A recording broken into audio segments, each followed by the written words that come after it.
Hi and welcome here to India and Kovalam. A part of this spiritual journey I'm on is also to talk with Mariann, and as a mentor, as a professional psychologist. And now I want to interview her about spirituality as a part of this project. So if you should define spirituality as a word, phenomenon, or what it is, what would you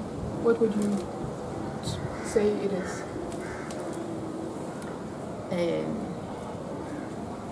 I think there's many definitions, but the way I think we are trying to use it in this project is spirituality. It's coming from spirit. There is some kind of spirit, and that you believe there is some kind of spirit, some higher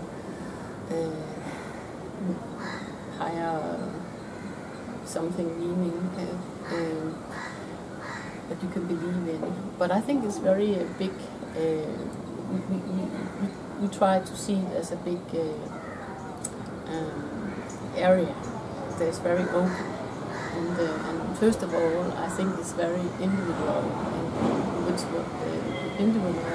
individual in which way you connect yourself to spirituality. I think we use it in a really as a big term, a big, very open concept. And there in this big open concept, you can be believing in a specific religion, or you can be seeking for what is my way and what do I really believe in. But I think in some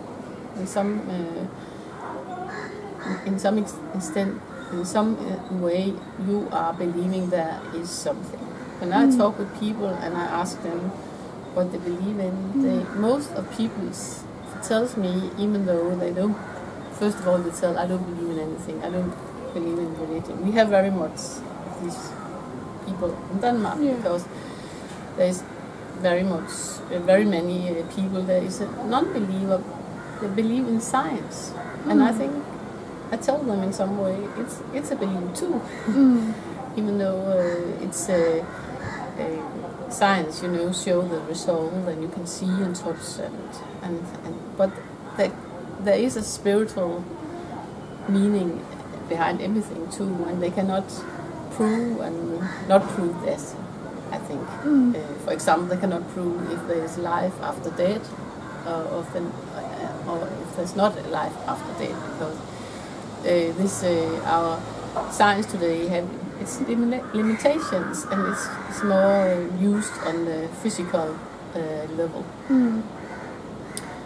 So when I ask my clients in my clinic if they believe in something, because it gives a clue about in which way I can help them. Then most of them tells me they don't believe in a God or anything, but they think there is something, but they don't really know what it is. And if they have children, they tell the children that if grandmother or grandfather is dead, they are in the heaven. Yeah. And I ask them if they believe that themselves, and they say no, I don't believe it. But I think the thing is too hard to tell people, tell the children that there's nothing afterwards. And actually, that kind of people who say they don't believe in anything, or if I really ask them again, they think, yeah, there is something. Yeah. They have much more tendency to have fear in other things. I think in the end, it's a fear for the death, I think. Because I think that's the reason why many people in Denmark are getting after their death, they get burned. The bodies get burned. I think they're really afraid. They're laying down in the earth, and the worms are eating me or something like that.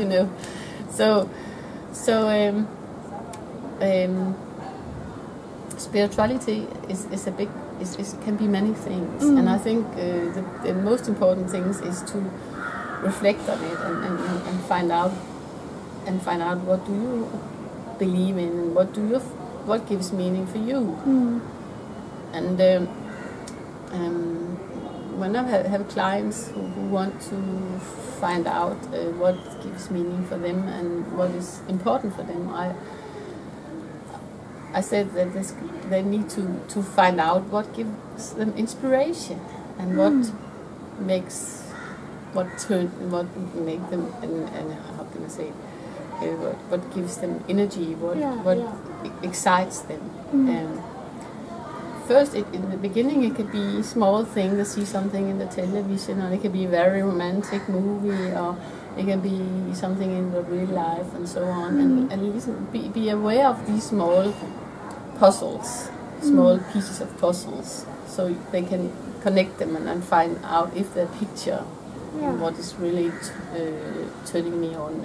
It's not in a spirit, not in a spiritual way, but it's what is really giving me energy. And then the next step is very often that people are searching for the meaning and searching for some kind of belief. It can be in religion way, it can be in a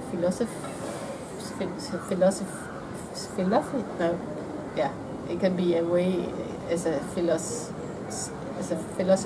Yeah. I think we need to cut this away. and it can be it can be a lifestyle, it can be many things. So when you have clients, do you think that you said that some tell their kids they maybe have to believe in something because it's a more romantic story and it's more romantic story to tell the children this way. But do you think that to live your full potential, people have to be a kind of believe in something or be spiritual in some kind of way? How do you see that tendency? Maybe you see if the people are more spiritual, they have more full potential to live a life they love. Or? Yes, that's a really good question. Because I really think it is like that. Yeah. And I can see first of all, when I meet people, as one of the first times, I ask them if they have some kind of what do they believe in, because it helps me in the process to develop their potentials. First of all, if I have some people who comes and really are religious in some way and pray and have a very close relationship to God, actually in many ways they have some bigger strength to meet the challenge. And they have made some tests for scientific tests for people who were sick, getting operation, and they made a test. Some people was believing in God and was praying, and a group of people was not believing in God but was praying anyhow to recover as quick as possible.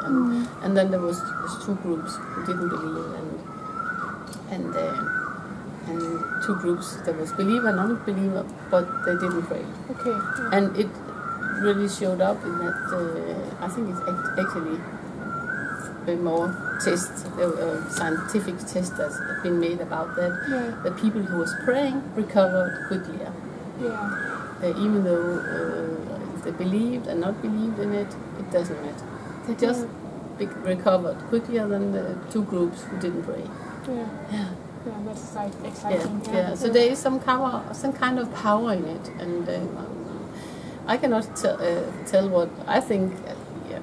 So we don't know where the power comes from, but it makes a difference. Yeah. So it's more easy to me to tell these people who believe in God to pray for what they want or strength to to do what they're doing or whatever. Yeah. And it could be on other ways. They can have a belief. For example, very many people in Denmark believe it's good to be good to other people. That that's the best, and then people are good to you. So they have a high moral, high consciousness, high moral about to live the life, and it's you can use that too, because and then you can use it as a konto where you save up being a good person. If you're good to other people, then it can come back other ways. It doesn't necessarily need to be that person you're good at. It can be other person that comes back. So it's a kind of karma konto, and you can make that for fun, even though you don't believe in karma, you don't believe in reincarnation, and you don't believe in anything at all. So I think it's very important to have a higher kind of belief. In the old days, it was an important part of the life that you knew you were coming to God, and if you wasn't behaving well, you need to stand in front of God and say what did I do well, and what didn't I do so well. And okay, then they have hell and all these things, but I think now we are developed so much our intelligence, so we want to know for ourselves how everything works on that area too. And I think that people are spiritual, like to know more about how is this area working. So I think it's very important for developing your higher potential to find out what is the meaning of life for me, and what direction do I want to go, and what is really the best way I can live my life, so I am happy and satisfied, and I still can help other people. Some people that's very spiritual and have a very good connection with God or inner guidance or whatever they have,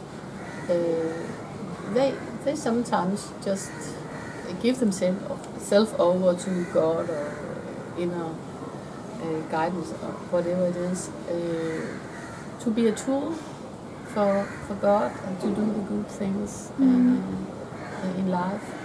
Help people or whatever, and you can see it like big persons on the earth, Mother Teresa and Gandhi, and you can mention many. It was like a higher purpose for the life, and if the higher purpose can fit with what is really gives you energy and just really feels right for you and meaningful, then it's perfect. Yeah, that makes good sense. So that I think we live our potential on the highest level when we can do that.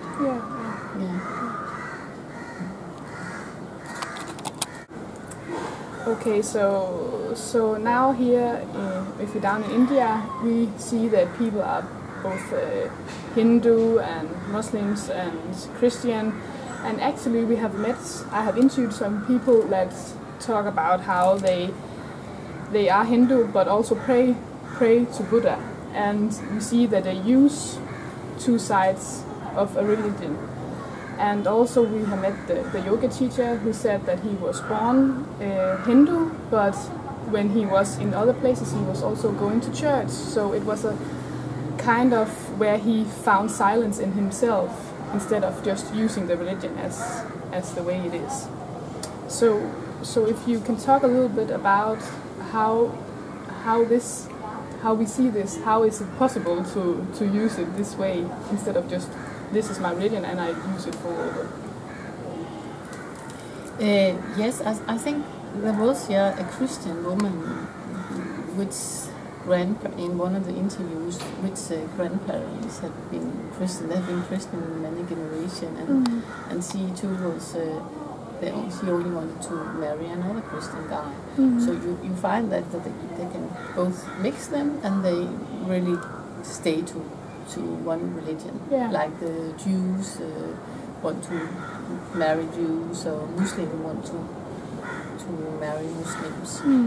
And actually you can look at religion as a, how can I say it? It's a state of believing. When you have the more normal kind of religion, it is more normal that you believe in your kind of religion. For example, Muslim or Christianity, and there you are becoming a good Muslim, or you're becoming a good Christian and you have the ability to believe that that is right what is written in the Bible or written in the Quran or whatever. And then you have these big people, very high developed people. They have coming with these truths. Jesus was coming with Christianity, and Muhammad was coming with Quran. Yeah, and there's coming some kind of ritual around that way of religion, with a way to pray and way to do this, and some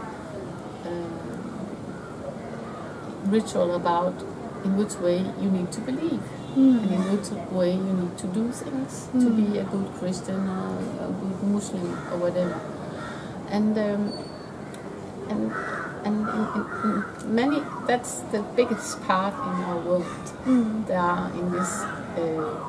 They are in this area about believing or being religious, and they have a religion, and that is the right for them, and they feel they belong to that religion, and it's very good. But then there is others who don't have the possibility or ability to believe anymore. For example, myself, I cannot believe in that way. It doesn't feel right for me. I was always thinking, why should I do this? Why is God's way you cannot understand it, but you should just accept them, because I want to understand. I want to find out for myself. So I'm not a good believer, and for me and for many people in Scandinavia, actually, they're not believing in anything. When I was young, I didn't believe in Jesus Christ. Because I thought it was a really good story, but I could say, if people ask me, I say there is something, but I didn't know what. And for these people, there can be a period where they don't want to believe in anything. They want to find only what I see and touch. They are in some way, I think, believing in science. But that can be believing true, I think. And then I think the way the development goes here in the world is that we become more and more sensitive. If we're not, going to war or anything like that happen, but most of us, most people in the world are becoming more and more sensitive. And the feeling is going to take more space, and humanity is going to take more space, that we want to help each other, and I think that's a very good development, that we all need to help each other and have a good life here on Earth, because we are all travelers on this wonderful planet, and actually we are all that's living here a part of it, and should share as if it was possible. But then that's not the state we are in. now, and people who don't believe in a period, suddenly there can happen something in their life, so they get more sensitive. It could be a crisis, people dies, people that's very near to them, and or there could be many things. Then they have a need to find out what, is there a higher meaning with everything, or can I believe in something, or what, if I can, what should that be? So they are being searching for the inner truth. And I think on that road there's many ways to roam. And I think these people, they have yoga man and the Hindu woman is a little bit on that road, because they take what they can use, I like the atmosphere in churches, and I like to be in the temple too, and I like to pray to Buddha in the morning and go to Hindu temple in the afternoon. Because I think there's only one God, but that's my belief. And I think there's many ways to God. And I think we need to find our own way, so we can live our highest potential and get help from that way too. And I think that instead of having priests as a something behind God to tell us what to do is right, I think when you are going to think too much about things and want to find your own way, then I think you need to have a direct contact with God. And I think the only way you can get that and practice that is to pray. And I think we just need to, I think that God is everywhere. I think actually God is everything. And I think we need to practice having a one-to-one contact with God. And I think we can develop senses, so we can talk with God as we two are talking with each other. I know that high-developed people have that feeling, and they get help and support, and really, and really feel that you loved, and there's a meaning with everything, and you really helped and loved.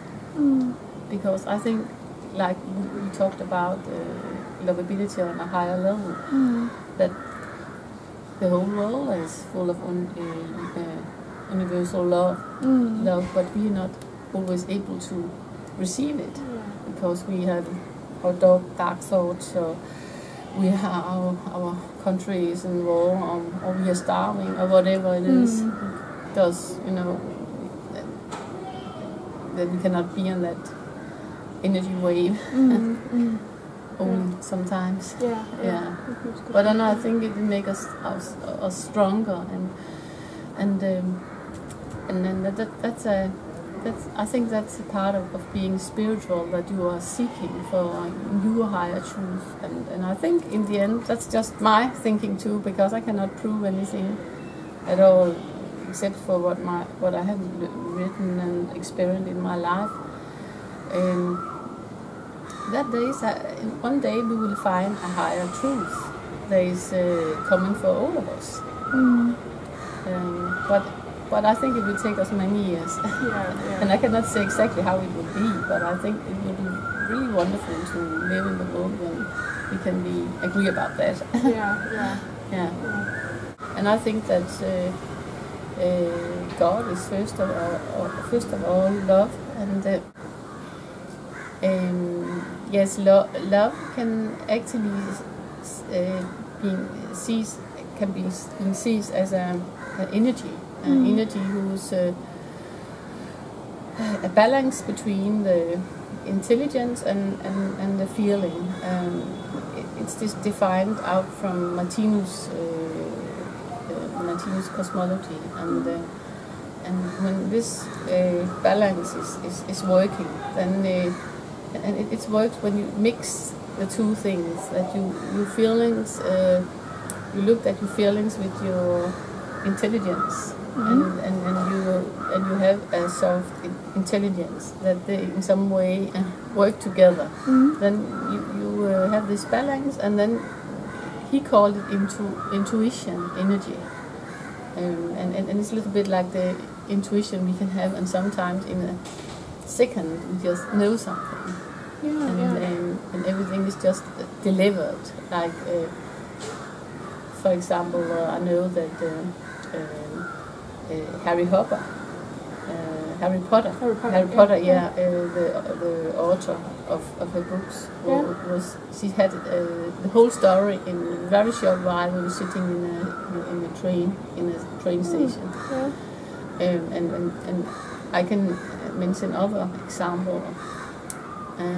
So it sounds like you have getting more peace in yourself and peace with yourself, and that you have got more balance between your emotions and your feelings, and that's the love energy. And when you have that, then you're more in contact with the love energy that is around you. Definitely. Yeah. Okay. Thank you. I can use that. Yeah. Too. Thank you so much.